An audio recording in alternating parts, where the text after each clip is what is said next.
میں نے اسی لیے اس موضوع پر آپ کو امام راضی کا ایک قول سنایا تھا اور آج میں اسے پڑھ کر سنا رہا ہوں نصب نفس آپ کو۔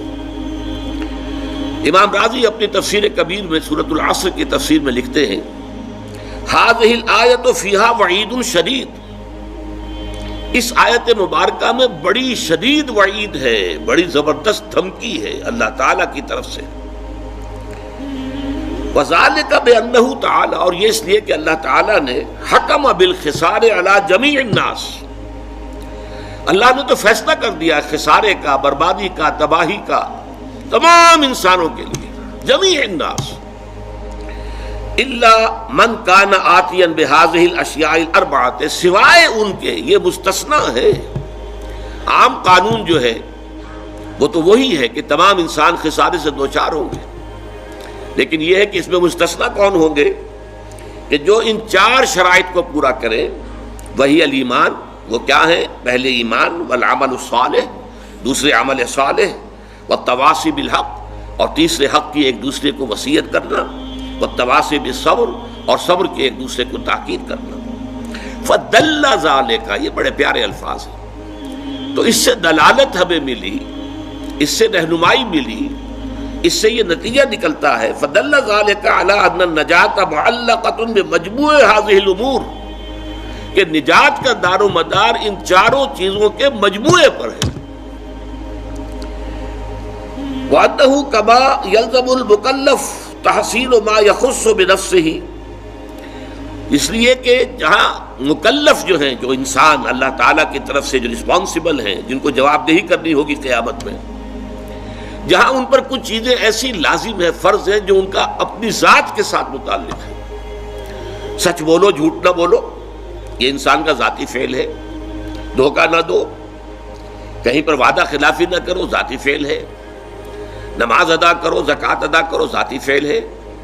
تو جس طرح دین میں اللہ تعالیٰ کی طرف سے وہ چیزیں فرض کی گئی ہیں جن کا تعلق انسان کی ذات کے ساتھ ہے، فَكَذَلِكَ يَلْزَمُهُ فِي غَيْرِهِ أُمُورٌ، اسی طرح انسان پر لازم ہے دوسروں کے ضمن میں کچھ باتیں۔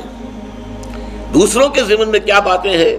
مِنْهَا الدُّعَاءُ إِلَى الدِّينِ، اس میں سب سے پہلی بات یہ ہے کہ لوگوں کو دین کی دعوت دی جائے، دین کی طرف بلایا جائے۔ ادعو الی سبیل ربک بالحکمۃ والموعظۃ الحسنۃ وجادلھم باللتی احسن۔ اب اصل زور کس پر ہے؟ یہ لازم ہے، یلزم، لازم ہے، یہ فرض ہے، یہ اضافی نیکی نہیں ہے۔ عام طور پر ہمارا تصور یہ ہے کہ یہ تو بڑے اونچے نیکی کے کام ہیں، عام آدمیوں کے کرنے کی باتیں نہیں ہیں، بلکہ اس سے بھی بڑھ کر جو ہمارے ہاں مغالطہ ہے وہ تو یہ کہ یہ تو علماء کے کرنے کے کام ہے، یہ عام مسلمانوں کے کرنے کا کام نہیں ہے۔ انہی مغالطوں کو رفع کرنا در حقیقت یہ منتخب نصاب جس کا کہ سلسلہ وار درس ان مجالس میں ہو رہا ہے، اس کا مرکزی مقصد یہی ہے۔ قرآن مجید سے یہ بات سامنے آ جائے کہ بحیثیت مسلمان ہمارے فرائض کیا ہیں، ہم کن چیزوں کے لیے مکلف ہیں عند اللہ، اللہ تعالیٰ کی طرف سے کن کن چیزوں کی ذمہ داری ہمارے اوپر ڈالی گئی ہے جن کا کہ محاسبہ ہوگا قیامت کے دن۔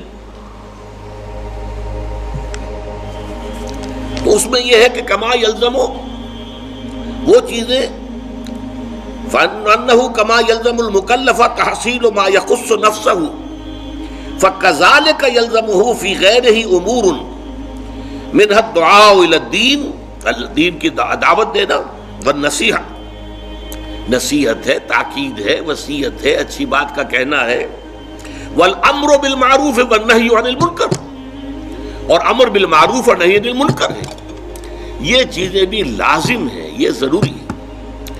اصل میں یہ بات میں چاہتا ہوں آپ اچھی طرح سمجھ لیں، ہماری امت میں جو زوال آیا ہے اس کے اسباب تو بہت سے ہیں، لیکن یہ کہ اس کا ایک بہت بڑا مظہر کیا ہے، وہ یہ ہے کہ ہماری امت کی عظیم اکثریت یہ سمجھتی ہے، مانتے تو ہیں جنت کو، دوزخ کو، محاسبہ اخروی کو، لیکن یہ کہ سمجھتے ہیں کہ جب ہم مومن ہیں، جب مسلم ہیں تو مومن ہے تو نجات تو ہماری ہو جانی ہے۔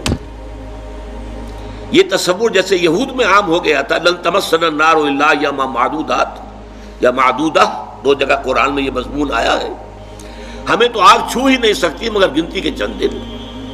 تو ہم بھی کہتے ہیں ہمارے شاعروں نے اس تصور کو اتنا بڑھایا ہے، اسیاں سے کبھی ہم نے کنارہ نہ کیا، پر تو نے دل آزردہ ہمارا نہ کیا.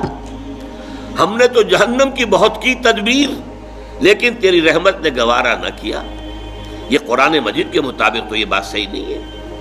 جہنم کی تدبیر کرو گے تو جہنم ہی میں جاؤ گے. اللہ تعالیٰ زبردستی کسی کو جنت میں داخل کرنے والا نہیں ہے. اور جنت کا معنی ہے تو محنت کرنی ہوگی, اس کے لیے محنت اور مشقت کرنی ہوگی, اس کے لیے ایمان اور عمل صالح اور تواصی بالحق اور تواصی بالصبر کے تقاضے پورے کرنے ہوں. لہذا یہ ہمارے ہاں جو اللہ تعالیٰ کی صفت ہے غفاری اور اللہ تعالیٰ کی صفت رحیمی کا حوالہ جو ہے دے دیا جاتا ہے. ما غرک بربک الکریم ایک مرکزی مضمون ہے یہ اس سورت کا جو آخری پارے میں ہے, سورۃ الانفطار. تمہیں کس چیز نے دھوکے میں ڈال دیا اپنے رب کے بارے میں؟ وہ کریم ہے, رحیم ہے, لیکن اس نے تمہیں اختیار دے کر تمہیں امتحان میں ڈالا ہے اور اس کا نتیجہ نکلے گا تمہارے اعمال کے اعتبار سے. یہ ضرور ہے کہ محض عمل کی بنیاد پر کسی کی نجات نہیں ہوگی, اللہ کی رحمت کی ضرورت ہوگی, لیکن بغیر عمل کے تو وہ رحمت بھی آپ کو ملنے والی نہیں ہے. اپنی سی محنت کر کے اللہ تعالیٰ کی رحمت کا اپنے آپ کو مستحق ثابت کرو, پھر وہ رحمت خداوندی